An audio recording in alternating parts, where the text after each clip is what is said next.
About Shatterpoint or 40K? Shatterpoint. You sure? Yeah. All right, I started Not that streaming. Oh, I was gonna say something, but it has to wait till after the show. Yeah, well, yeah. It How was much? stuff I learned from my judging partner. Dun dun dun. Done. Who's in All Kansas right. Well, City let's right now. definitely make it a quick. Let's make it a quick show then. No, there's too much to talk about. Daddy's got to talk to What is there Diablo. to talk about? Yeah, exactly. Daddy's No. got Diablo to play. Is it still pre-release or it's full release? It's full release if you. Then you have plenty of time. No, because You have the rest of your life. No, I don't. That's never a guarantee, Adam, and you know it. As long or as short as it is. I'm gonna go with short. Well,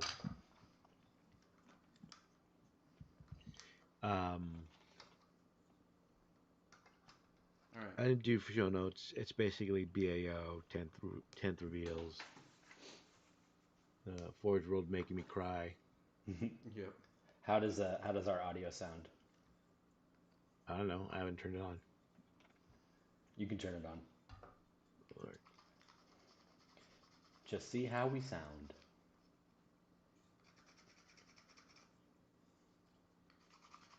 No echoing. That's good. Okay. Well, that's something. Do we all sound normal? Do we For have us. define normal? Yeah, we sound fine. Okay, I good. think. Then my job is done. Well, The job is done. I just sit here and watch the levels, and then hit the stop button when I am told. Right. All right, hold on 1 second. Although I gotta say, I think this year John's probably gonna have more absences than me. Yeah, I may have to do a count. Mm. oh. Or much like Batman, you two are never on the show at the same time. Except for last week where we were, because he joined at the end. No, yeah, and you went really quiet all of a sudden. Yeah, all of a sudden you just see me as conspiracy theory. you just see me as a cardboard cutout. Yes. There's nothing like building something and getting started and realizing you were assembly lining and you screwed up the entire thing already. That's a good feels. I do that with the first one, and then once I build the first one, I'm okay with building the rest. Once you've embraced your failure. What is it? Are we recording? Huh? Are we live? Are we live? Yeah. We What are you building? I'm not going to say anything. Oh, Okay. Just some random terrain for Hammer. No. Nothing interesting. Okay. Narrator, he was actually building a Gundam. I don't know why you wouldn't just say that. Fear of being ostracized. You're building a what? Jesus. You know what I started building? I started building the Robotech models I got from the Kickstarter. Oh my god. Oh wow. Let's see, where are they at? I built is this the light or heavy? The heavy artillery pod. Cool. Hold on 1 second. I gotta find this, which is here. I don't know if you can see it. Oh yeah, look at that. It actually went to get together pretty good. Really? Yeah, I was kind of surprised how easy it was to put together. Luckily, I have like hundreds of these. Well, not literally hundreds, but I hope so. And then I put together. Knowing you, maybe. I put together the metal Britai that I got as part of the Kickstarter, which I probably shouldn't have because it's probably worth a lot, but I don't give a fuck. And then I put together it's the Archer in BattleTech, but it's the Gladiator in Robotech. And this was kind of a bitch to put together because there's like a bunch of tiny pieces. And I hear that the Veritechs are even harder to put together. Rip. Yeah, lovely. I know, but here's the size comparison between the two. Oh my. Well, it makes sense if you remember the cartoon, they're bigger than Right. I think the Veritex are supposed to be as tall as at least Britai. But the plan is to put them all together and to either make rules brand new or just convert like another rule set to it. Maybe keep the point values because they're from that old game. They had their own points values and stuff. But it's one of those things in between. It's one of those things in between the announcement of 10th and 10th edition coming out. I was like, I should put all this shit together. Although I still need to put all the walls and towers together for Hammer Wrath, so I have to start doing that now that I have my eyesight back. You'll be happy to know that throughout the week I kept finding more super glue on my fingernails, peeling it off. Really? Yeah. Mine goes away after like a day and a half. Well, on my skin it does, but on the nails it was like, oh, I have. Oh, your nails. Oh, yeah. So I was like, huh. But anyway, I think we're ready to get this show on the road. All right. 3, 2, 1. Hey, everybody. Welcome to another episode of TFG Radio, 40K from the judge's perspective. Tonight we have myself, Adam, as almost always. I think it's always at this point. I think there's only been one episode where I wasn't on it, and that was back in the Travis days. As you just heard, with the little chuckle, is Danny. Hey. Working on some mysterious project he won't tell us about. And tonight on the Wheels of Steel, once again, our very own Tom. Guten Tag. Guten Nacht. John is boycotting all previews of 10th, so he's not on tonight. Mm-hmm. In addition to having his school play. So use whichever excuse you want. Speaking of 10th, we can talk. Well, let's talk about BAO. Yeah, how was BAO, Adam? So, interesting story. 2 days before BAO, I ate something I shouldn't have, and I got a hemorrhage in my eye, a very large one. Big oof. To the point where I was I shouldn't say functionally blind. It made it a lot. I couldn't read. I couldn't do a lot of stuff. Kind of panicked a little bit because I was supposed to go to BAO, but thanks to my human seeing eye person, Keith, and being able to get a flight to for basically San Francisco, because luckily the hotel is literally right next to the airport, SFO. We were able to get and the fact that we could use my lack of sight to get pre-boarding Nice. on the airplane. Nice. Because we were flying Southwest. And if you've ever flown Southwest, it's always been first come, first serve for choice of seats. So we arrived on Friday, and it wasn't...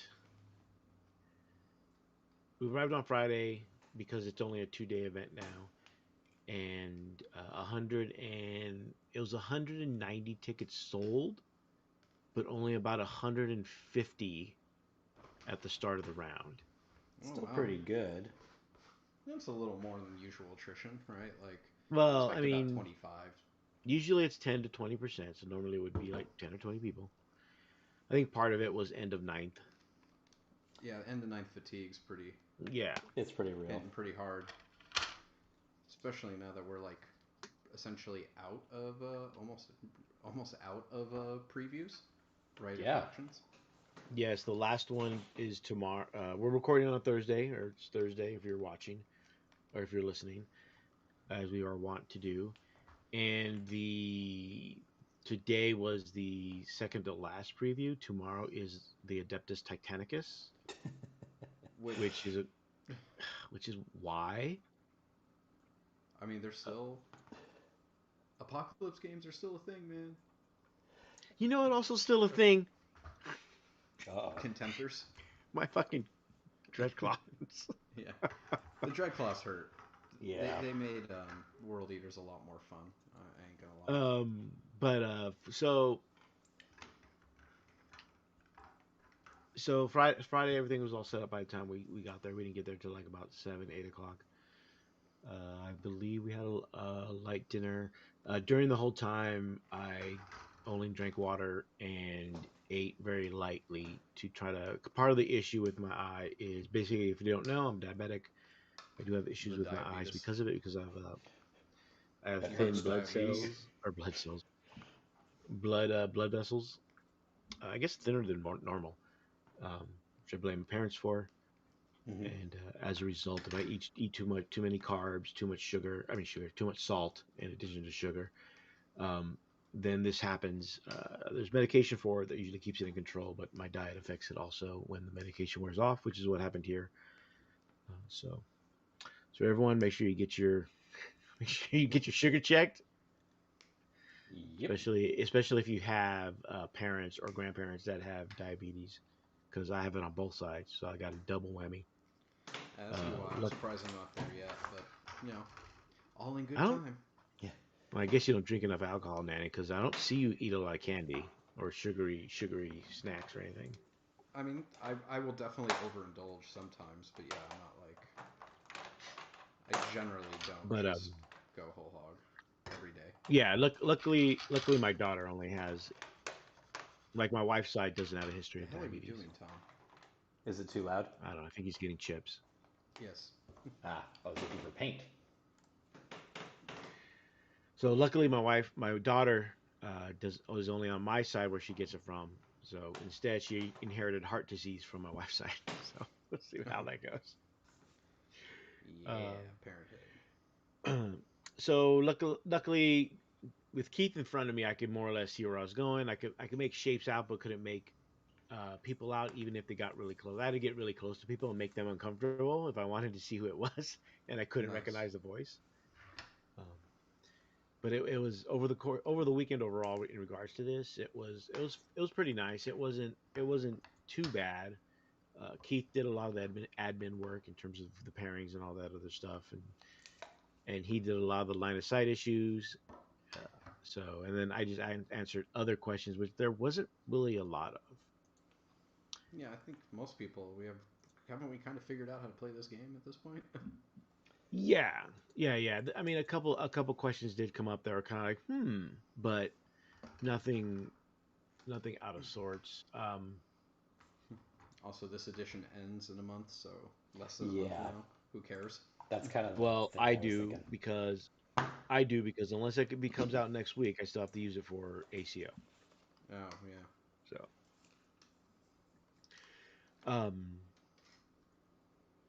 So for myself, I appreciate Keith helping me and everyone else that helped me both get there, and we're understanding in my predicament while out there, especially everyone that FLG and all the players, whether they knew it or not. It was almost like there was nothing wrong with my eyes, so it was really nice. And I look forward to ACO and answering more questions.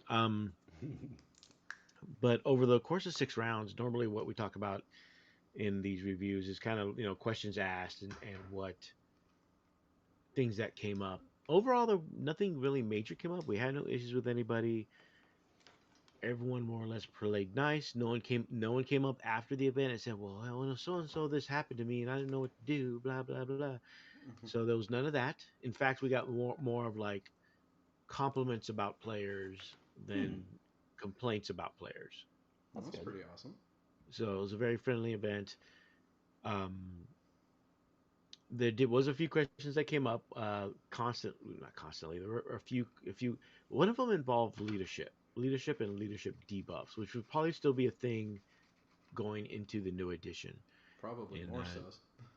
Well, yeah, with Battle Shock, and what it revolved around was when a character gives its leadership to a unit within, let's say, 6 inches, and that unit is debuffed, gets a leadership debuff, does that affect the leadership of the character?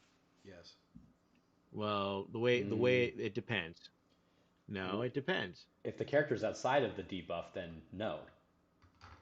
Right, because the debuff was the debuff was the unit the unit that's targeted is, let's say, -4 to their leadership, Sure. and the the buff is that the unit can use the leadership of the character. No, I mean, I see the argument. For me, I think that timing is the the timing is okay. The unit is required to make a leadership check, right? Right, It chooses then, do I use mine or do I use the special rule from this character? Cool, I use the right. special rules character, so now I have the same leadership value as theirs, right? Like I'm using their leadership. You're using Then their I leadership, take but you're not replacing the characteristic. That's the difference. sure, but you're still like, but the penalties still apply. Well, I guess it would depend. Is the penalty applying to the leadership or is it applying to the test? Well, I think to the Yeah. leadership characteristic. But when you take the Let's test, you're see. not using your characteristic. You're using the characteristic, which is not affected by the debuff. Yeah, for me, I feel like timing wise, it should probably. Well, it's one of those things of be nice if there was a an answer to that. Let's just do Well, that. we ruled that the character, because the character is not affected. It's not, and you're not. It's not a replacement of the leadership characteristic. It's you being used instead of. That was the big thing when you read the buff, and that was why we went the way we went with it. But it came out twice with two different armies and two different effects. It was really That's weird. strange. Yeah, That's funny. one was Alpha Legion, Of which course. you never see. One person Uh, brought Alpha Legion, Good for and them. the other one was My hero. and then, oh no, it was the strat from Death Guard that gives you the unit a -4, and then Alpha Legion was something else, and then the other one was the ethereal. Same situation, but the question was on the flip side, asking if the ethereal was affected or just the unit. That's what it Hmm. Mm, was. The other one that came up was Alpha Legion, and had to do with their secondary, mm-hmm. and it was their secondary is if they get on the opponent's objective. If they get on the opponent's objective, that their objective that's in their deployment zone, then at the end of their turn, on a 4+, the opponent cannot claim the objective or do any actions on the objective. Hmm. If it's a cultist, I think it's on a 5+. The question was, but there were two versions. Hmm. One was at the end of their turn, and the other one said at the end of their next command phase. Hmm. And the sources were the was Wahapedia, and that said at Uh-huh. the end of their command phase, Right. and the Arcs of Omen book. So we went with Arcs of Omen because that's the official source. We also Yes. learned that the original version in the Chaos Spaceman Codex was the one that said at their next command phase, and then Arcs of Omen changed it so that it was at the end of their turn. Hmm. Use the most recent So they made it better, publication. and this is a good example of why. Although Wahapedia is a very good resource, don't get me wrong, but there are times where just something isn't updated or overlooked. Hmm. Right. This is why So, it doesn't which is count why as we have to go with the rules. books. Yeah. Same with Battlescribe, right? Like, there's plenty of people who work very, very, as much as we can make fun of Battlescribe. There's people who work very, very hard to update the material, but they're human. They make Hmm. mistakes, or just quite simply, they don't have time to do it, right? Or just, or sometimes it's like that. It's a very small change, and unless you have memorized that codex, you're probably not going to see it, right? So I mean, let's be honest. How much does Alpha Legion come up in a yeah, tournament? So, that's and also funny that you mentioned Battlescribe, Danny. no, right, yeah. But we'll talk about that after the quick recap. So those were basically the questions that really caused any issues. There were other questions here and there, but nothing really. No, there wasn't one overarching question that everyone kept on asking, other than terrain questions, and that's every tournament. There's always Right. terrain questions every tournament. Yeah.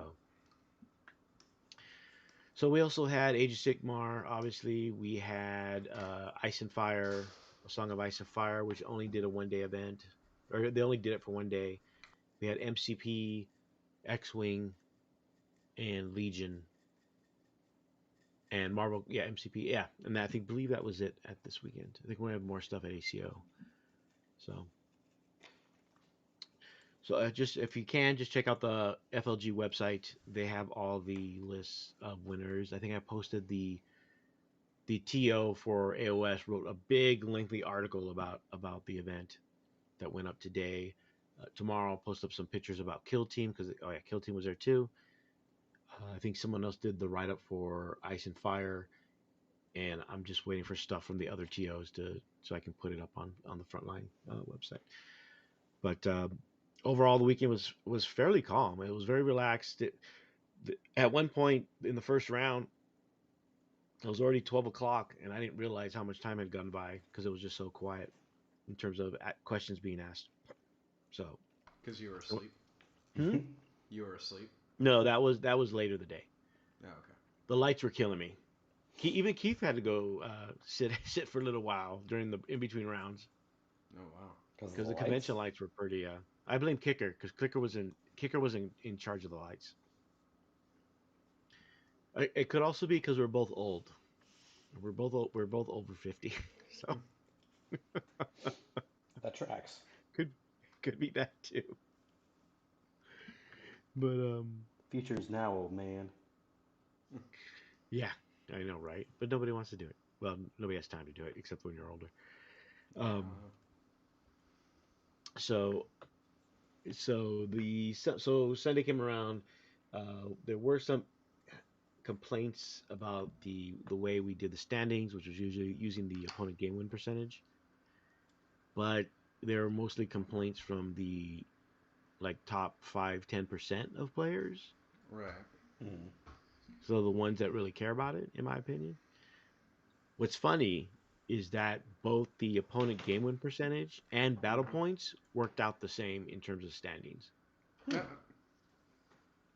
So for best general, first place was Forrest Fanton, who played Space Wolves. And what's really funny is there were 2 other major events that also had Space Wolves come in first. Dang. What are Space? So it was what tech was miraculously discovered? It's like 1,000 points of free warrior. That's what it is. No, that certainly helps. I'm guessing lots of it's the battle things. company effect basically. Yeah. Second place was James Carmona with his World Eaters. Oh wow. Which had a Land Raider and the tunnel. I can't remember the name right now. The termite, the Terrax pattern, whatever. Oh, the termite, which will no longer be available. Yeah. Rip. In his army, and Danny, you'll like it because he had 3 of the baby knights. Yeah. Which I don't even know if that'll be a thing anymore, to be honest. Because I don't think we've seen the army building aspect of it. I'm pretty sure. I'm almost positive that they'll do like they did this past edition of Chaos Knights. You can basically take 500. Yeah, you can take 500 points of them, so you can take 3 baby knights or 1 big knight. I'm almost dead positive in either the Knight article, the Chaos Knight article, or in the detachment article. They specifically say you can bring the allegiances, and they cite knights specifically.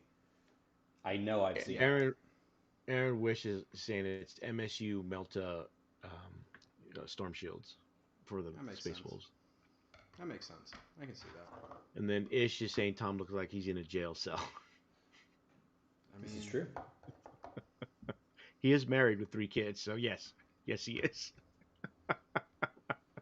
and how? No No one lies forced that detected. upon you, Tom. No lies detected. In third place was William Abeles with Tau.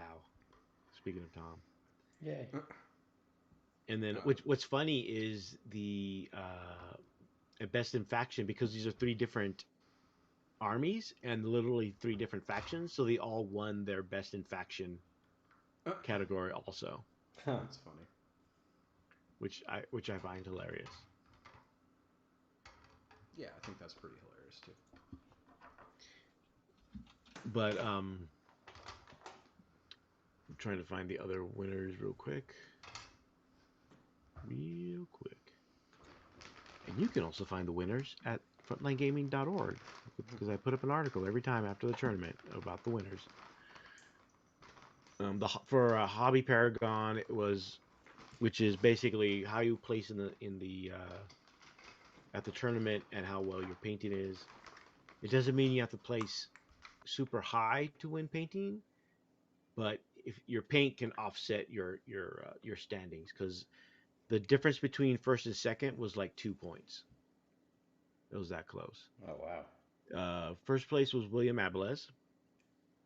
Second place was Jason Ryder. And third place was Brian Leva. And if you haven't looked for best painted was Michael Sugimura, who had which I find hilarious, the Clone Army Tau Army, Nice.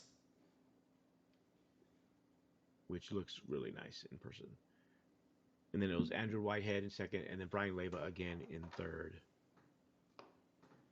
And then if you go to the Frontline website and look at the article, you'll also see all the winners of the faction pins that we gave out, or who should have gotten one, but maybe they left early, so they didn't get one. But yeah, so, and that was BAO in a nutshell. Nothing controversial. Nothing. Nick was there from Blood of Kittens, but nothing controversial. Nothing out there. It was pretty chill over the course of the weekend. A lot of the Team Zero Comp guys were there to play. They did fairly well, at least in terms of like the faction pins and things like that, with Carmona coming in second. But it was a really good time. I enjoyed myself. I think we may make a vacation of it next year. You judge BAO and then spend some time in San Francisco, because I have family that lives in San Francisco. So it was a lot of fun. Nice. So as Danny alluded earlier, with Battlescribe, apparently the developers of Battlescribe are on strike, like the Writers Guild. They're taking their time. No, They put out a post on Facebook. Was it Facebook or Reddit? I think it was Reddit. About how they do all the work, and the developer is reaping all the rewards with the subscriptions and stuff. So they've decided to kind of not convert to 10th edition overnight like they normally do. Nice. Which means it's back to old pencil and paper. Or hoping the GW app is ready in time. I'm just going to photocopy a bunch of index cards and then just stack them on top of each other and like have points values and be like, all right, and just like do a size thing. And then my list will just be like a giant school project poster board that I'll have behind me while I'm playing. So like if anyone so if anyone has questions, I'll be like, oh, there's my army if you want to look at it. I think that's a point that Adam brought up. I think is interesting. Is we haven't heard anything about the app at all. Mm-hmm. This entire lead up, we have heard nothing about an app or about what's going to happen to the 40K app right now. Have they done? Well, I already deleted mine, so out of blind faith, I deleted my 40K app. Pun intended. I mean, I haven't used it in a while, but yeah. So if Battlescribe doesn't update, I think they said they'll eventually update, but there's a piece that they're missing, and the developer's not even working on it. That's And great. the only reason he worked on it recently was because Apple had delisted it because it hadn't been updated in like 2 years.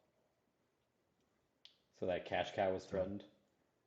basically, yeah, I mean, I mean that is what they're saying, right? Like they made it very clear that it's essentially abandonware at this point. The developer yeah, has done nothing, has made no changes that the coders have asked for, and so it's basically this unpaid labor group that keeps it updated and keeps it usable, and that they're just not going to kill themselves to get it ready for day hmm one launch.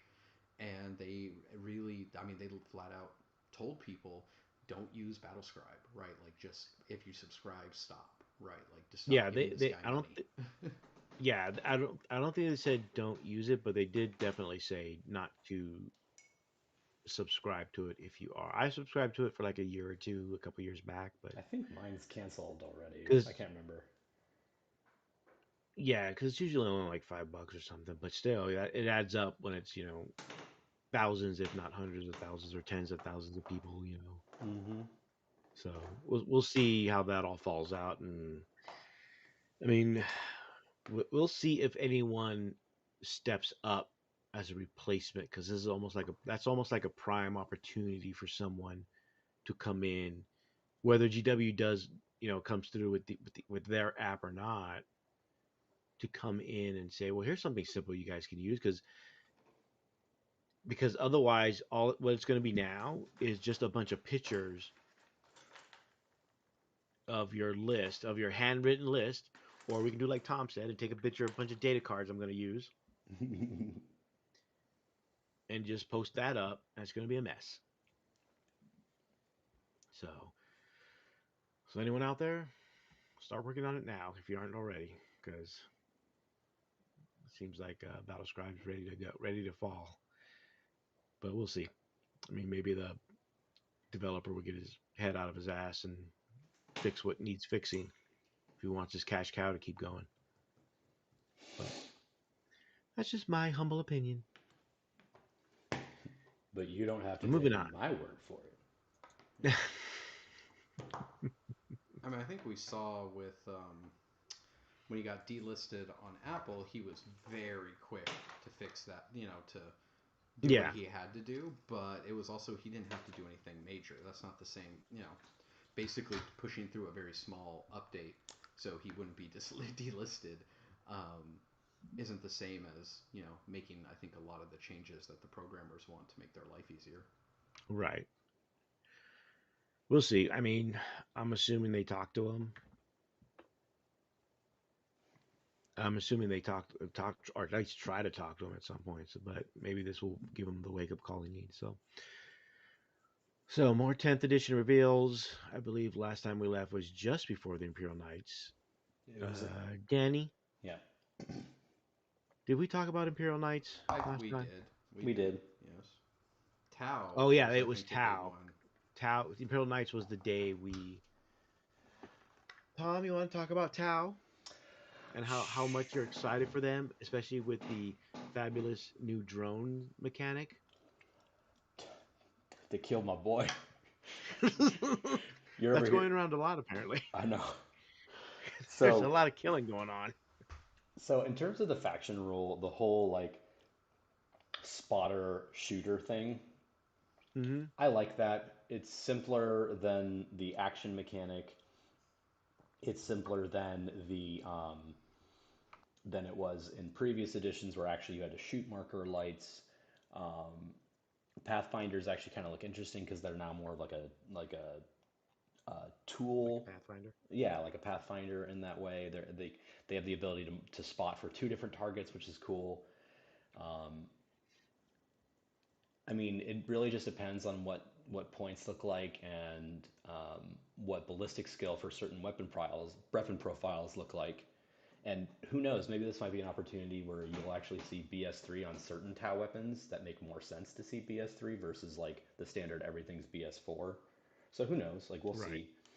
Um, in terms of drones becoming war gear, a big part of me is actually like a huge fan of this because it now means I don't have to go through and fix all of the broken drones I have, and it's just if it's war gear, I can just say they have it. And if they, I don't have to put them on the table. It's like I've got the points, I've got the list, they have it, great. Um, it the big shift though of that really is two things. So the Guardian drone, I believe it was a feel no pain that it became. So putting a feel no pain on breacher squads and strike squads is huge. That's pretty awesome. Um, Meanwhile, the shield drone becoming an extra wound for the bearer, rip. Like the Yeah, whole I'm purpose of looking at it. it now. The Guardian drone is -1 to wound. That's what it is, -1 to wound. I knew it affected wounding somehow. That's a big deal for survivability for those smaller squads. So like I like that a Hmm. lot. But for Gun the drone is gun drone. gun, I mean everything else is pretty much the same in some capacity, maybe slight tweaking. But yeah, the shield drone just becoming +1 wound for the bearer means it's like Yeah, unless it's just one extra wound. yeah, what it also means by proxy is you probably are not going to see drone units. So there used to be able to take as a fast attack option drone squads. You're just not going to see that Well, anymore. you would see the gun or missile drone Yeah, I mean, probably.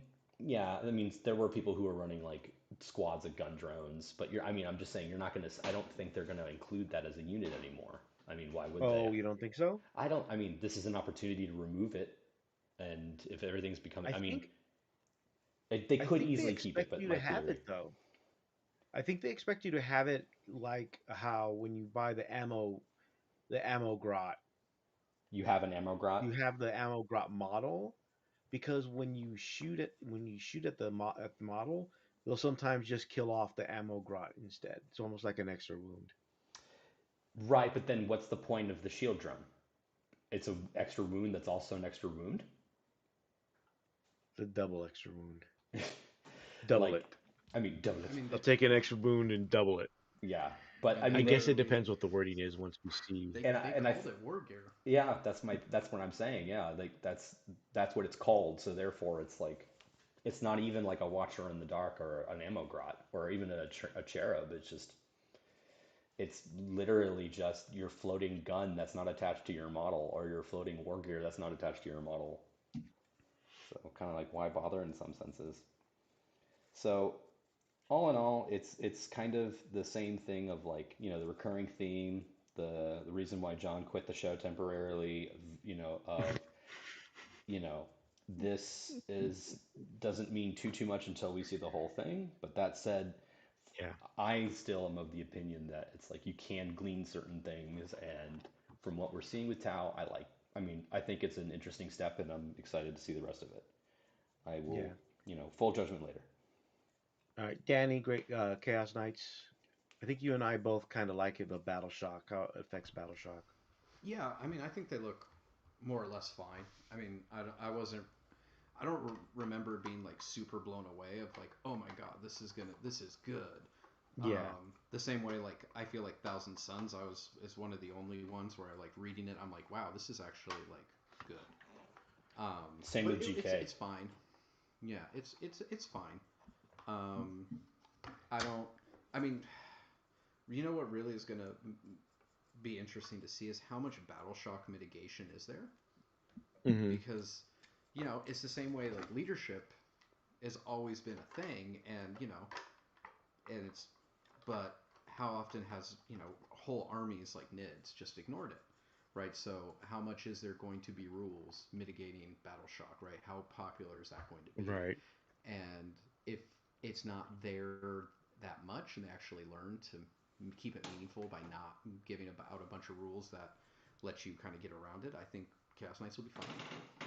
I think they'll be able to do. Um, I think they'll be a gatekeeper army. Like, can your list deal with knights? Yes, no. And if no, you're probably not going to do well in the event. And if yes, okay, well that's one thing less to worry about. Hmm. Yes. I mean, they're in the same boat as Imperial Knights, so Custodes look tough, I guess, because some of them are T7. So I think honestly, Custode's Nurgle's jealousy. the biggest advantage they have is that they basically get to keep all their Forge World toys. Yeah. Oh well, let's not. Well, Them and that's a later knights. topic. Yes, Yeah. but I mean, That's my cry ultimately, therapy session. yeah.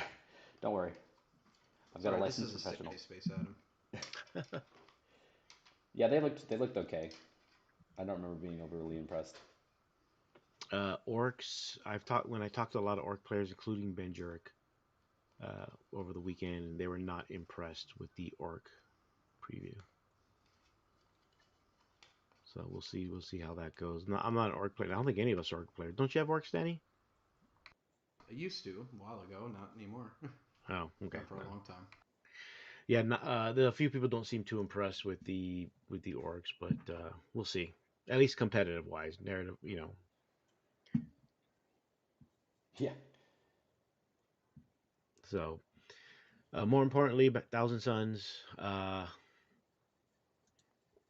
kind of like what I see. I may start playing my Thousand Suns again.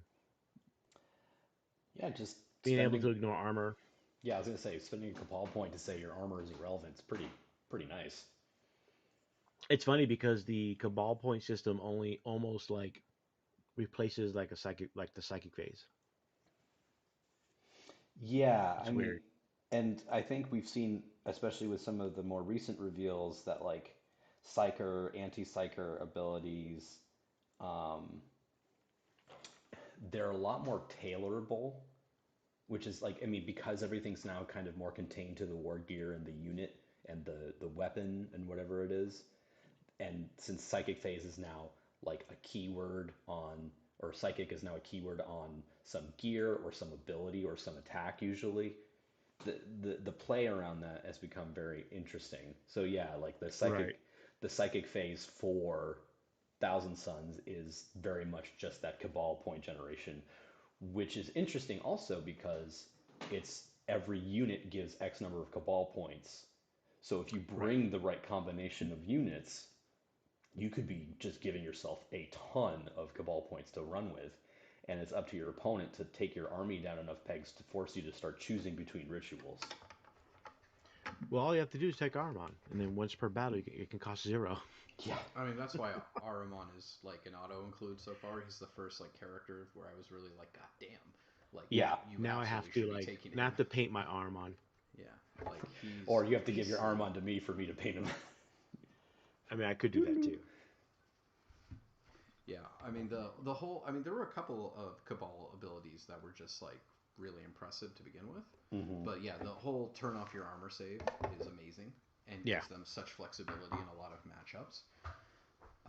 They still have a decent amount of shooting. What the other one I really liked was one of their faction traits or whatever is the all psychic attacks have devastating wounds, That's so good. It's which is yeah, no, it's all psychic weapons, which I don't right. know. That's their psychic powers and their melee weapons. Oh yeah. I mean, imagine that on Magnus if he's even if he's still flat 3 but has like 8 or 10 attacks. Man, suddenly being able to like you spike a couple times, you get like 2 or 3 6s, and you're just doing 9 mortals. Yeah, mortal wound, y'all. I mean, that's pretty impressive. So, I think, Hmm. I mean, Yeah. I said this before in other places, but I really do feel like Thousand Suns have everyone's being nerfed, everyone's being toned down in some shape or form. I feel like Thousand Suns are the first one where I was like, no, they're just actually I think better in this. like, they if they did take some quote unquote nerfs compared to everybody else, they are They're trading they're up. riding high. Yeah. Yeah, Yeah. The only other two factions I think we could really argue that for are Space Marines, just for staying at least level set, and then AdMech Right. with their Rad Bomb stuff. Yeah, the rat bomb thing, we'll see. We'll have to see how that plays out. Be interesting. Grey Knights with the redeploy is pretty interesting. That's awesome because It would be up to 3 units in tournament play. one of the things that was so annoying about Grey Knights for me playing them in these last couple editions especially because it was the whole you can't cast certain psychic powers once, and they always made Gate of Infinity the ones you can't double cast, because like they got the Sanctic powers they could double cast, etc. The ability to finally have that mobility, oh, just so excited for that. Just so happy. Now, granted, it's limited. You can't Yeah. like zoop somebody out of a fight anymore, but that's fine. I'll take that trade any day. I mean, I think again, this is a game of movement, right? Yes. Like that is what it really is about. And so being able to have a couple, what is it, 3 units in Strike Force, Yeah. just be able to just every turn get up and yeet off somewhere, and go back and defend an objective, go steal an objective that your opponent kind of haphazardly defended, right, et cetera, et cetera. It's just so good. Yeah. And Yeah. it makes things like their Terminators and Paladins so much better because it's not a speed issue anymore, Yes. right? Like it's just 100%. they can just go where they need to go. So Well, what I they think did, what they did was give the uh, what was it called? No, it wasn't Cult of Time, Cult of Duplicity power to Grey Knights. That's basically what they did. mhm. And so, but if anyone played against Thousand Sons Cult of Duplicity, they'll or should already know how to defend against something like that. So, Oh yeah, for sure. I mean, because Drakari, we got like a mixed reaction from our team in regards to Power of Pain. I kind of like it. When I talked to Keith about it, because Keith does play Dark Eldar, he liked it. He liked the Power of Pain ability. I think it's I think the reason that it's a bit of a letdown is that previous versions of Power Through Pain have been rolling. Powerful. Well, yes, but they rolled throughout the battle, so it kind of Hmm. stacked. Um, this, it seems like it's, yeah, a lot less guaranteed in that you have to get pain tokens, you have to choose when to use them. I mean, it's a currency, so you're not, you have to be, Yeah. you have a limitation, but the things that it offers are pretty good. Like the ability to reroll, I think it's at least ones, if not all hits, but I think it's You have ones. to choose one. It's either going to be an advance roll or charge roll, Hmm. or I think it's a hit roll. Yeah, it's a hit Yeah, roll, but hit roll in the shooting or fight phase. right, but that's at the isn't the wording there at the beginning of a phase? It's at the beginning of any phase. Right, so you could use you could shoot you could advance with someone, one pain token. Hmm.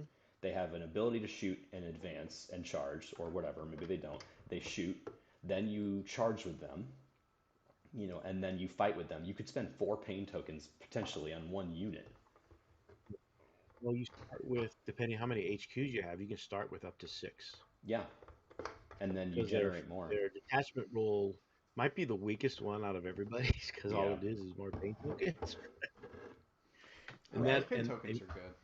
yeah, Like but it's in order CP to economy. maximize it, you have to take you have to take all 3 leader types: Archon, Succubus, and Homunculus. But Hmm. nobody takes all 3. Usually, you take 2 out of the 3. So you're probably starting with 5,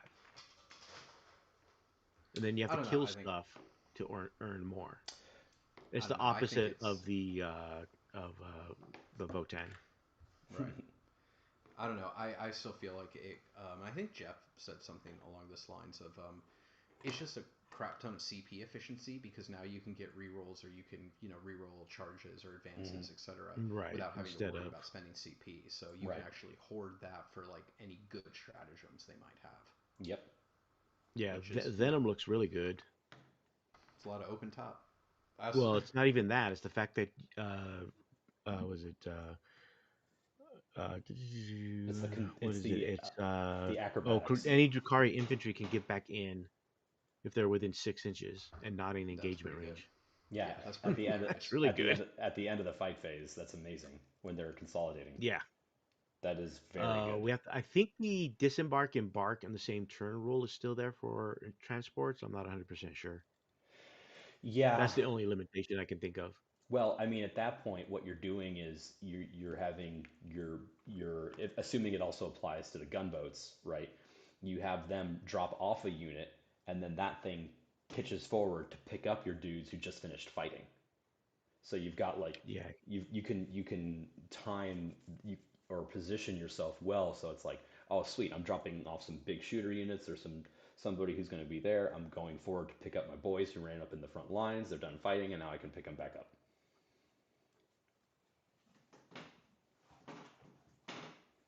Yeah, and so next up was GSC, and as mentioned in the comments, the cult ambush blip thing is kind of wonky. It's bad, bro. It's bad. Well, and the Okay, other I was reason, giving him the benefit of the doubt with wonky, but well, the other It's reason bad, why bro. the other reason why it's bad is because your opponent has a chance to block you because That's the thing. Like your opponent gets to mitigate it. Mm-hmm. right. So, So if you, it's super. Sorry, go ahead. I mean, I think you're about to say the same thing, but it can be really powerful if you get it off and you get those units really close to where you need them to be, unless my Rhino just goes whoop, and now you're not bringing your Abominates in really close to my line.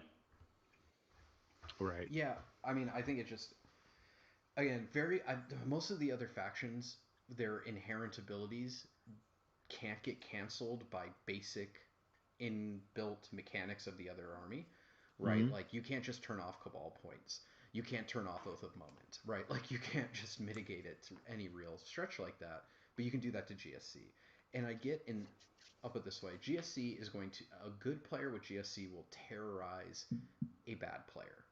But a good player with GSC against, I think, even a mediocre player is going to struggle, and then it's not really going to be much. I mean, depending what they have, who knows? They could have insanely broken rules. But looking in the vacuum of what we know, it's just melee armies are going to melt GSC because they'll be like, "Ah, I'm bringing it back," and it's like, "Well, I want to go forward anyway, so I'm basically taking all the stuff away from you." Right. And even shooting armies can, position to where they don't really have good places to like get behind you, and then you can just sacrifice a unit to kind of get close and turn off a bunch of them, right? So it's kind of a cool idea, but it really felt like a very we don't know what to do with GSC, right? Yeah. Like they have this ambush mechanic, and we really don't know how to bring it into the game without breaking it, right? Like that's what it feels like to me. Okay. Just kind of a shrug, give up. This is gonna sound real harsh, but I feel like GSC is just one of those armies that should just get relegated to kill team only until they figure out what to do with it. Wow. I don't know. Where am I going to use my rock grinder, Tom? I think GW Next needs to up- commit to like making it viable. Yeah. Next up is I'm sure they'll fix it when the codex comes out. I'm sure it'll be fine. We'll fix it in post. Don't worry about it. Yeah. Sorry, GSC players, I love you. Kind of, maybe. Unfortunately, there are a number of codexes that always have to suffer through a bad edition or two, or three, or four. Next up was the Imperial Agents, which lists what type of retinue unit, how many retinues and character units you could take. There's 2 of each. Everyone is going head over heels or going gloom and doom over the Vindicator Assassin. It's fine. I like my Vindicator. Which is hilarious because he's almost always been like that. Where if he does it, he's the greatest thing ever. If he misses, he's the worst thing ever. So it's very extreme. Ones happen. Smart players can hide characters right out of line of sight. Yeah. And yeah, it's just one of those things of like, if it happens, it's cool, but that's a lot of if. So if you're bringing a Vindicator, chances are you're there for the lulz anyway, so it's great for that, right? It's very flavorful and characterful. It's just not anyone who's like, this is too good. And it's like, no, it's really not. This is really not. Well, the real sadness is for our teammate Trevor, who cannot bring a Imperial Agents army anymore. Nope. So. Wah, wah, wah. I mean, it sucks. Like, I actually like, I'm one of those folk who would absolutely play an Imperial Agents army. So it kind of, I know. It's a feel bad when it's like, hey, never mind, you don't get the, I am well aware, Danny. All my Imperial armies get taken away. Elysians, Imperial agents. Oh yeah, forgot about that one. So, I think As this of is just today, personal. last but not least are the non-compliant Space Marine chapters, which are the Dark Angels, Space Wolves, Blood Angels, Black Templars, and Death Watch. Yeah. Uh, Dark Angel detachment rule Grim is Resolve. okay, I guess. You just reduce the OC of 1 instead of 0 if you're battle shocked. I mean, that's pretty good. Because think about the, what is it? The Adeptus Mechanicus thing with the Rad Bomb, where it's like, oh, okay, be battle shocked or take, possibly D3 mortal wounds. They can be like, lol, don't care. I'll be battle shocked. I still hold this objective. Yeah, if you don't plan on using any stratagem on them or anything. So yeah. But I the stratagem thing, I think people focus too much on. Of like, oh man, you can't use stratagems. I think the biggest thing about battle shock is you can't hold objectives. Yeah. Right, like because that's the easiest way to kind of turn things off or snake an objective really easily, is with battle shock, and them being immune to that. Right, where you can't just be like, okay, I'm gonna send my one little OC1 dude bro over here to this battle shocked unit and take their objective. It's like, nope, there's still 3 Dark Angels, so we still hold it. Right, I think that's pretty good, and I think that will spoil a lot of other armies' plans that heavily rely on battle shock to control objectives. So, although that Deathwing Command Squad looks pretty beefy with all those models in it. Yeah, I like how he just gets the apothecary of like, and we get a dude back. Yeah, just a whole dude. I mean, they don't have transhumans, so whatever. Lion looks still pretty beefy too. Lion looks legit. He also whatever, has a 3-up man. invul. I mean, if you can get one, but like he has a 3-up invul, which Gilliman lost his. He went to a 4+. Yeah, he's at a 4. Abaddon was always at a 4. Yeah, but Gilliman was at a 3. He also has the bouncing mortal wound shield now. Like the Castellan robot. He had that before. He had that before? No. Yeah. I never saw him on the tabletop. Well, because no one we know actually got one. Yeah. What's funny is that at Cherokee there were a ton of Dark Angel players, and then at BAO there's one. Oh. Well, yeah, it's because they gave all 15 Lion models they made to YouTube previewers. No, I think it's more of they had Dark Angels used to have perma-transhuman. Now they don't. Yeah, that's true too. Instead of nothing. Yep. Let's see. Space Wolves. I don't know what to make of this, mainly because I didn't read it. I mean, it's interesting. Yeah, you have to. I mean, it looks like they stack, so. Yay. That's the thing. Like, that's the thing. Actually, makes them interesting, and maybe there's a build there. Is they can theoretically get all of those bonuses, right? Like you just have to do stuff. So it seems like you really have to have a lot of heroes that do things that get in the mix, but that can pay off when you play kind of a little bit of hero hammer. And you use your heroes as kind of like the main push, and then in the later game, right, like your regular units have all these buffs now, so now they're punching way above their weight and way more effective. So I think it's a cool idea. I don't know how workable that is because we have to see what their characters look like. Yeah, on average, you'll probably get 2 out of the 4. If you're able to get all 4, that probably means you're going to win the game anyway. So yeah, it's probably true. Yep. Hounds of Mordecai seem pretty cool. Basically, an anti-psyker force. Well, yeah. I mean, that's I think the best data sheet we've seen for them, honestly. Well, yeah, with 4+ against psychic attacks. Yeah. Which is another thing, kind of speaking to what I was talking about before, how given the change to how they do psychic now, you can tailor certain things to be more effective with psychic in terms of defense and offense. Right.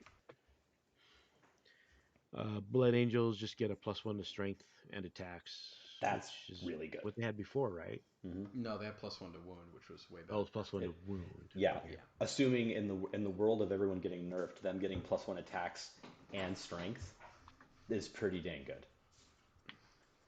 Yeah, I mean, it was obvious they weren't going to keep the +1 to wound, but It's not bad. I mean, they still throw out a stupid amount of attacks. Yeah. It's interesting. It's only on the charge though, so not when they get charged. So That's a good point. That's a little something. Yeah, you know what wording I haven't seen so far is what you just said. Like, hey, they get this bonus when they charge. When it used to be when they charge our charge or heroically intervene. Mm-hmm. The hell is going on in the background? Someone making ice? Oh no, no worries. I'm assuming that's Tom, Sure was. which is why he's mute. Yeah. Yeah. We're having great audio today. It's all Tom.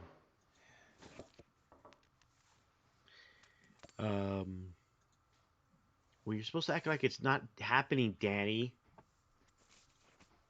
I care about our listeners, all right? And I hate podcasts. I can fix it in post, Danny. You never do. You never do. No, listen. I do. What else was there? Who else was there? One. I didn't look at Gabriel Seth because I don't care about him. I looked at the Death Company intercessors. The free Overwatch is interesting.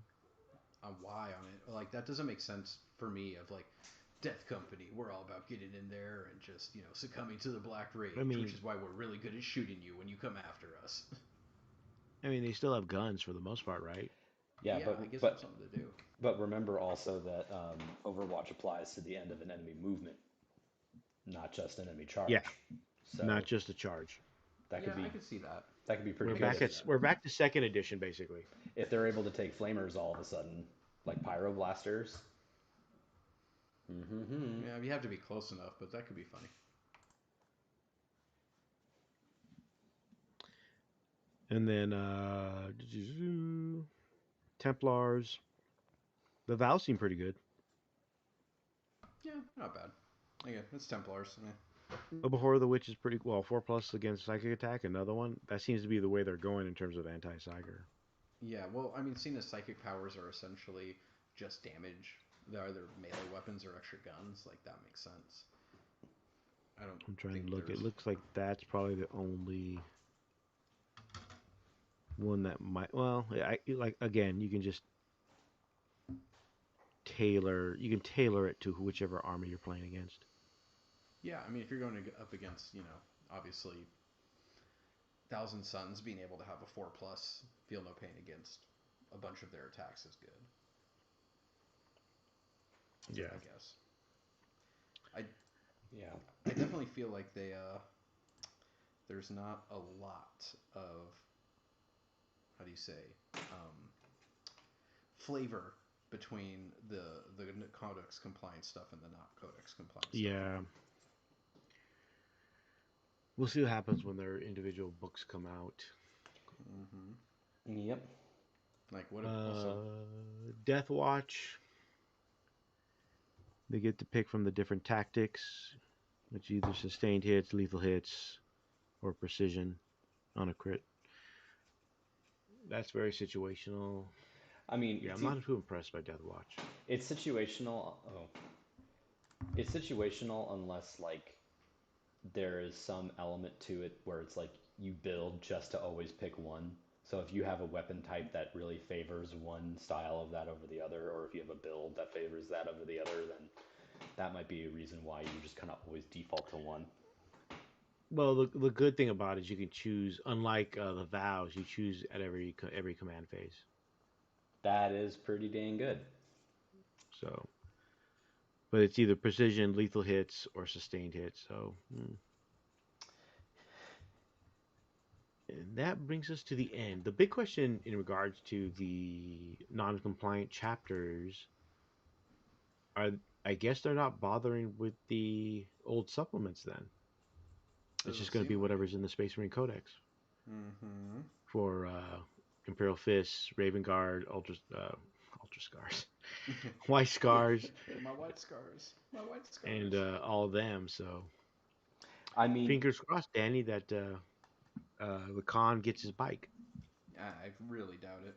I mean, not gonna get his... they could do some. Yeah, I could see it where right now all we have is the Gladius that all Space Marines are going to have, Then we're going to have For something now, yeah. for now. Then the Codex comes out. We have the Gladius plus two other ones that are generic, maybe favoring some kind of archetype like elites or heavy, right? Mm-hmm. And then you have an Iron Hands one, White Scars one, and Yeah. Imperial Fist one, and they're going to be geared towards their style of warfare. So Yeah, White because you have Scars are, to. Yeah. yeah, White Scars are going to be very bike heavy. Imperial Fists are going to be very anti-vehicle, anti-armor. Iron Hands are going to be whatever flavor of stupid they are this edition. I mean, and then Ultramarines will have something too, right? And the key thing is, Right. because the key thing is that everyone gets something, and they can balance it and tweak it. And no, you can't take Gilliman in this stupid detachment where he would become super powerful if he was allowed to be a part of it. Yeah. Yeah. Like. Yeah. They already mentioned that the other detachments will also limit what units you can take in that detachment. So, Yeah. like you said, so if it's like White Scars, maybe they just heavy on the bikes and attack bikes and things of that nature, outriders. Um, Mm-hmm. so, like I said, it's Thursday, the day of recording. If you're listening to this and not instead of watching us on YouTube, and tomorrow, I believe, is the last one, which is Adeptus Titanicus, Mm-hmm. which will include, I guess, Warhounds, Reavers, and Titans. Watch them drop war hands down to 1,000 points. So you can take two. You take them in pairs in Titanicus, or you should. Yeah. Why not? That'd be amazing.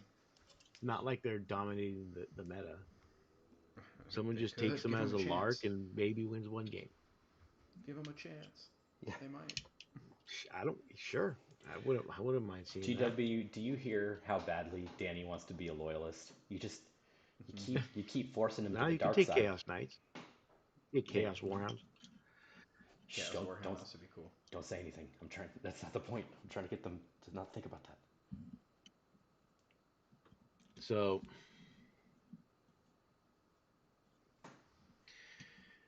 speaking of knights and titans and for other usable Forgeworld stuff, it was announced today that more stuff was added to the Legends pile, and that included literally just about everything anybody has. Adam's currently never going to financially recover from this. Yeah. I do own 7. Well, no, not anymore. I own 5 Dreadclaws now. My God. So I don't know what I'll do with them. Shot put? I don't know. I did that in high school. Hmm. Plus, they don't weigh enough. That's true. And they finally gave Chaos the Kratos tank, but it's now Legends, which I find hilarious. Fucking GW. Yeah, so basically, I think it's everything except Knights.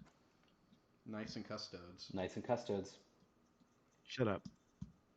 Well, and that kind of makes so sense too, just because Knights and Custodes, probably more than other factions, have dipped into the Forgeworld roster more expansively, right? So Space Marines would focus on one unit or two, other factions would focus on maybe one unit or two, but Custodes and Knights would pick like multiple Forgeworld picks. And no, absolutely. it's because they're transitioning a lot of the Knights to plastic. I mean, that's true enough. But there's still a lot. But I think it's because the Knight players don't have a lot of options. Well, yeah. I mean, same with Custodes. Same with Custodes. That's what I'm saying. Like, that's what I'm trying to get at is they dipped into that because that added variety to their lists. I mean, what about my variety? What about my chaotic variety? So the list basically they listed all of them. So that includes the Leviathan, Contemptor, Daredeo, Kratos, Sikaran, Spartan, Cerberus, Typhon, all the different Land Raider, Vindicated, Whirlwind. So Chaos didn't get their Whirlwinds anymore. No more Scorpius, which we haven't seen since 8th. Yeah, they had their day. I can't use my Fire Raptors anymore. It hurts my heart. Well, for everything Can't else, use there's still Xiphon. heresy. Can't use the support weapon, so no indirect fire for chaos at all. The big stuff. You know who's probably really out of it is Don Husin, Oh yeah. since he can't use the Mastodon. Uh, I can't even use my Deathstorm drop pod. Oh my god.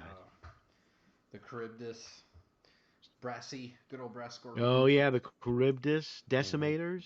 Yeah. Blood Ah, slaughterers. blood. You know what's sad? Or, I don't know what's sad, but I have almost every model on the list. Right? Like, Ugh. Once again, you are Oh, never going to financially recover from this. sir, we found these performance enhancing drugs in your system. Which ones? All of them. yeah, I mean, for my factions, I certainly had a fair share. I'm not gonna lie. So, it hurts. It's It hurts a lot. it's all the Space Marine stuff. Like all the Imperial Guard stuff is not on the Right. list. Not yet. That's weird. Maybe they get to keep it one more edition for only having a codex for a month.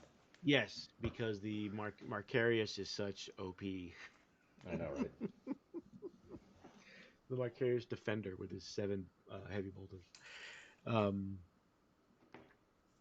yeah, so Knights and Custodes make the cut. A bit sad, but as we said last episode, which was exactly when they cut the first half. Yeah.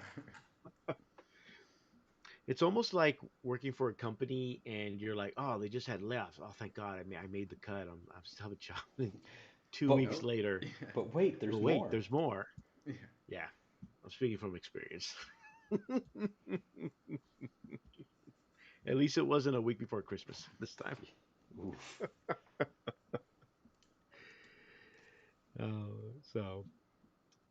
So a bit a bit kind of sad, like losing an old friend. I mentioned in our chat that I haven't been using a lot of Forgeworld stuff lately. Anyway, I don't think a lot of people have, to be honest. So, I mean, uh, so my- maybe it was my good timing, Dimas. Oh yeah. especially with like I used it in my Thousand Suns army, but in the new version of the army, I don't even have that option to teleport, as far as I know. So we'll see. Also, real quick, as we're winding down, they did have the on the stream game of 10th going on the GW channel, the Twitch channel, and Tom mentioned it is on what? It's on Warhammer Plus. They actually aired a battle report on Warhammer Plus Wednesday, which they also made free on YouTube. So it's actually a whole other battle report. That one's Okay. Combat Patrol, though. Oh, sounds so it this doesn't one- count. Okay. So disregard just like most things, just disregard what Tom said. And we're back. So I could only watch like 15 minutes of it because they don't allow the players to talk, and I feel I would have learned more about the game if they allowed the players to talk. Mm.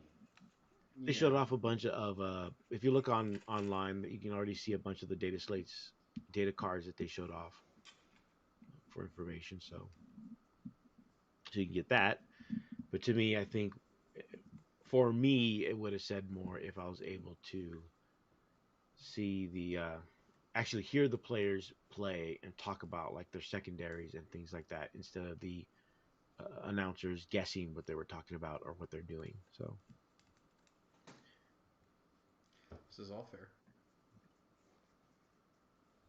what'd you say? I said Say all well. fair.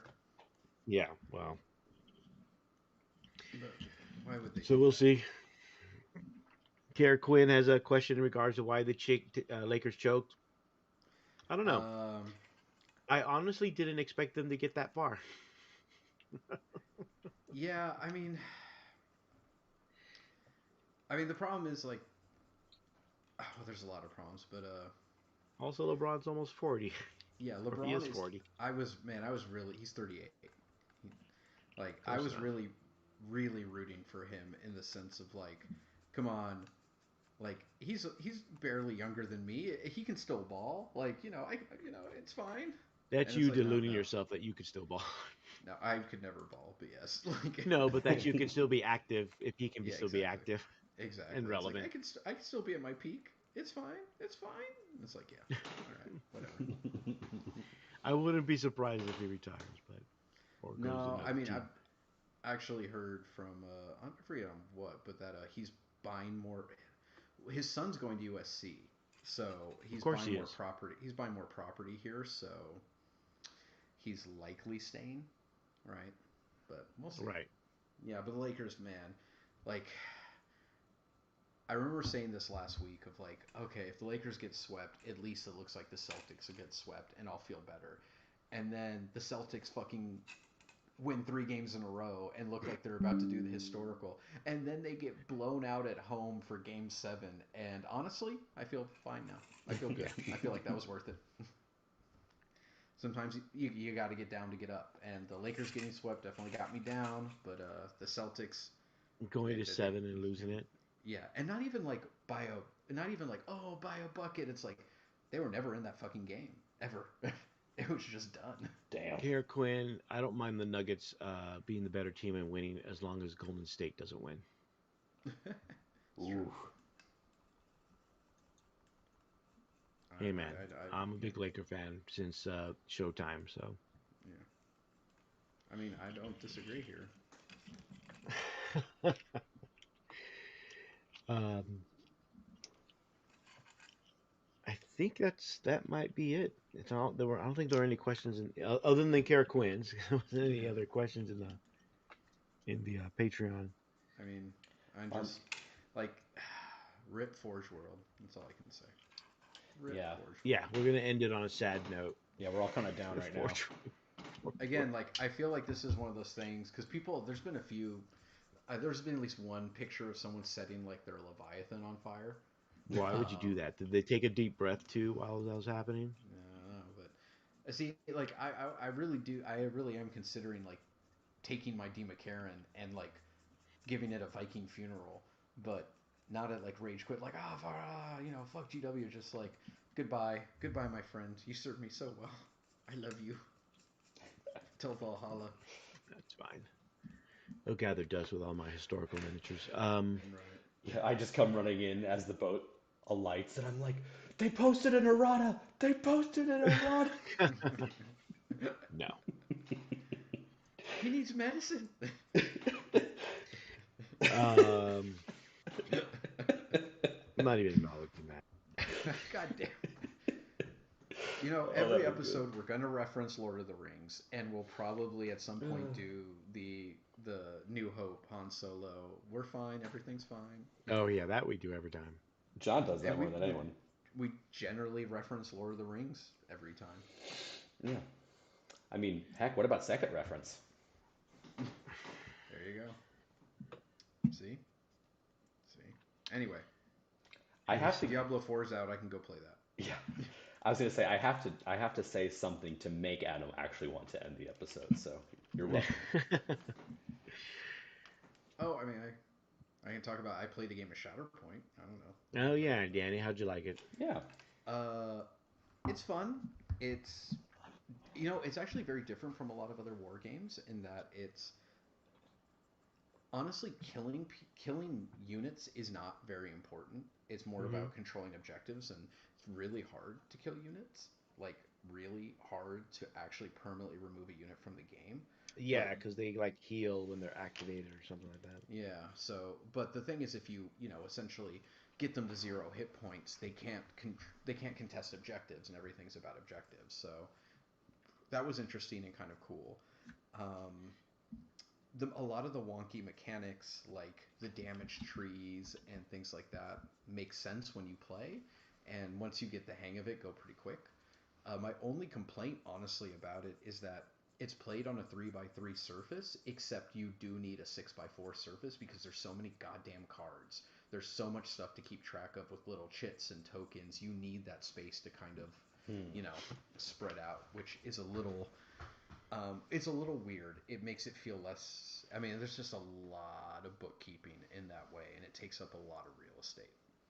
Well, Right. that's a pretty positive complaint. I mean, I mean, I said it's fun. It once you get into the rhythm, it moves pretty quick. I really like the mechanics. So the way that essentially you win is you have to basically win like a mini mission within the game. You have to do that twice, hmm. and there's like a tracker Okay. of what they call the Oh struggle yeah. tracker, which starts at the end, and there's like a little cube in the middle, and you move it around. But the thing is, in terms of if basically one player is constantly scoring and keeping the momentum on their side, it actually becomes easier for the person who's not getting the kind of ball on their side of the court to win, because every turn that your opponent basically keeps momentum on their side of the tracker, you get a little, I forget what they call it, you get some shit that makes it easier if you do wrestle control back to win, to like flat Oh, out it score. rewards you for doing Yeah. it. So even if you're like behind, and that's what happened in my game where I was consistently always like close to winning, like for 5 or 6 turns, but because of that, when I had a really bad turn, it's like cool. I'm like I might lose. Like if a couple of rolls if a couple of rolls go against That's me, not I how might demo lose right games are now. supposed to Yeah. work. So it was real fun. I enjoyed it. I think it'll be a good palate cleanser. You know, it's fun. It's Okay. characterful. Yeah, we had talked on chat. Well, over the course of BAO, we were talking about how much the 10th edition is looking like. If anyone ever played Legion or even watched Legion, you just like Danny said, with Legion, there's lots of tokens and there's lots of cards, and it seems like I don't know if it's just a paradigm shift in game design in general. I haven't seen that except for AMG FFG games, but it seems like 10th edition is moving towards that Legion card heavy, token heavy aspect of the game. So I'm assuming there's a Legion fan among the rules designers Well, for AOS this had new the edition. cards a long time ago. Mhm. And GW has been experimenting with cards for a while since No, initial. not in the same way as No, not as Legion like does. stat blocks, not as like stat blocks and things like Yeah. that. I mean, the biggest thing is you'll know maybe the Legion DNA or whatever got too much in there is if we start having random activations, because Nah, that's that's not. I don't think. I don't know. I won't say it. At this point, I'm not going to say it's never going to happen, only because of 8th edition and stuff that we thought would never happen did happen. right. So I personally like the bolt action activation mechanic, which is you have a colored die for each of your units. You put both armies dice in a bag and just pick a dice out of the bag, and whatever color it is, that's what gets that, and you get to choose which unit activates if it's your color. It makes for a very tense moments. Yes, I'm sure. Um, but I think that's all for tonight. Just a reminder, everybody, because we're on YouTube, to like and subscribe. It really helps with our algorithm in getting more people to listen. And we also are part of the FLGN network. The landing site has not been posted yet, so where you can see all of the shows. Once John is finished with his play or whatever, maybe we can do a few more recordings of Pod Save the Imperium. Mhm. But it includes shows just like Signals from the Front Line, Party at the All Points, squad squad games. I can say the right name, which is Kill Team focused, and a few other ones that they're ground. They just got. I think it's called Angry Joe. He does video game reviews, but he's also starting to play GW games. And he already has he normally has like 3 million subscribers. So Oh, good lord. apparently he played a game of Dreadfleet. Yep. So apparently he likes to punish himself. Hmm. Yeah, right. Jeez. Yeesh. But Love yourself, man. Love yourself. Yeah. You're a human too. My next event is ACO in literally 2 weeks from Saturday. Oh, lovely. Yeah. I will be out there for the whole weekend, so that one's pretty. I haven't seen the numbers yet because I don't think they've put out. I don't think they've sent out the tokens yet. If you're listening to this and you're going, and you bought your ticket for ACO, doesn't matter the event, and you're wondering why you don't see it in your BCP app, it's because they haven't created the event, and two, once they do, they'll send you a token that you register with to, and then you can upload your event with your still relevant battle scribe list. For how long? Who's to say? Yes. So be sure. I hope I'm looking forward to it. I haven't been since last time I went was the first ACO. So I'll be there this year, and looking forward to see everybody. In the meet between now and 10th edition, I think I'm gonna put my World Eaters together because I do think I want to play Blood Yahtzee, or just burn everybody to a crisp with ignore Jesus, cover flamers with my Thousand Suns. I don't know yet. I would do don't get an 1,000 armor Suns stave. first. Yeah, 2,000 Suns first. that'll give me more time to finish painting your Angron. Yes. Well. See, there you go. Everybody wins. Or, like I was mentioning earlier, I was putting together. I still have a bunch of my models from my Robotech Kickstarter. So I started putting those together. They're only 8 years old. Only. So maybe I'll post a few pictures once I get more of them put together for like size comparison, things like that. It's a nice palette cleanser from GW kits that are super detailed. So, but other than that, and I guess pick up tanks. I don't know. I already have rhinos. I don't know if and a few predators, but I don't know if I need anything else. So. I think it's it. We do have Hammer Wrath coming out in August. If you're in the LA area, take a look on BCP. Sign up. It is a GW event, so GW we are giving ticket, out a golden baby. ticket for the winner. It is not at the store, and at the place we're having it, there's plenty of room, so she'll be fine. I should have the packet hopefully in the next week or two with full details, especially once we know. Almost 99.9% it'll be a 10th edition, since it should be out by then. So hopefully we'll see you there. Don't forget to sign up. And I believe, and the last thing is our sponsors. Hammerhead Games. Just head out to hammerheadgames.net and check out what they have to offer. You can also go to Shark Tank on Facebook, and that's where they post a lot of their secondhand deals. You can also go to Gameology at gameologygames.com. They do have a robust online shopping site, so even if you're looking for stuff that you can't find at your local area, check them out. They might have what you're looking for, and they'll gladly ship it to you. So, and they are usually a sponsor of our event, so they are one of our major sponsors for Hammer Wrath. We do have a lot of other sponsors like Magnet Baron, Cromlech. Trying to get a couple other ones. We have Gamer Grass, Squad Marks, a few other ones. There's one I'm waiting on to hopefully get, fingers crossed. But hopefully by the next show I'll have an answer. But our next show is in 2 weeks, which will be technically the Thursday I'm in Atlantic City. So we can try a remote for me. Fingers crossed. Hopefully John's here. Or Tom. I have confidence in Tom. Tom and I should be able to bullshit do about it. whatever. Right? No. Huh? Danny Tom and I just bullshit about whatever. No, we're just gonna stream can be. Diablo or Darktide that night. Yeah, That's that fine good. too. I haven't played Darktide in a long time. Me either. That's fine also, probably for most people. But yeah, so also be sure we do have a Patreon. Help us out. Check out the Patreon. Just go to Patreon, look up TFG Radio, and you can find us for as little as $5 a month.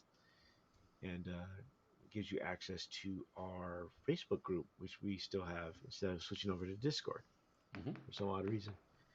um, World. where you can ask us questions ask us questions outside of the show.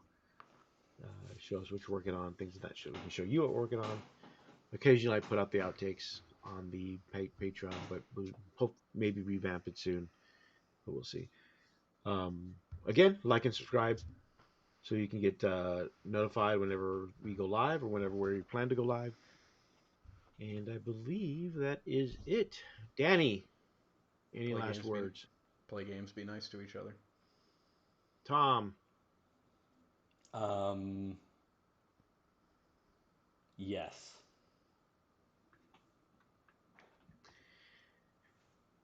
That's all I got. I could not think of anything. I know. God damn. You need a like me and Danny. You need like a catchphrase you just always say. Yeah, I do. Pay attention to me, senpai. That's a good one. That's a good one. Maybe that's the next If he's haiku contest. gonna do Is that, Tom's catchphrase. You put something appropriate behind him when he does say it. Well, everybody, thanks again for listening. Good night.